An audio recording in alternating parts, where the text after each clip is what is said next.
So in this video, I am going to show you how to extract zip files on your PC.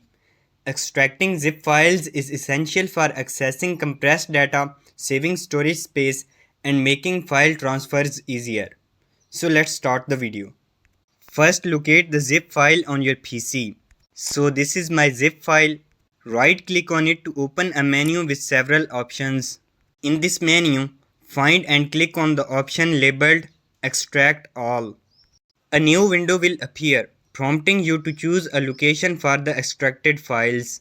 You can either accept the default location or click Browse to select a different folder. I will click on Browse and will select this folder. After making your choice, click Extract. Your files will now be unzipped and ready for use. Navigate to the folder you selected and you will find all the contents of the zip file uncompressed and accessible. So that's how to extract zip files on your PC.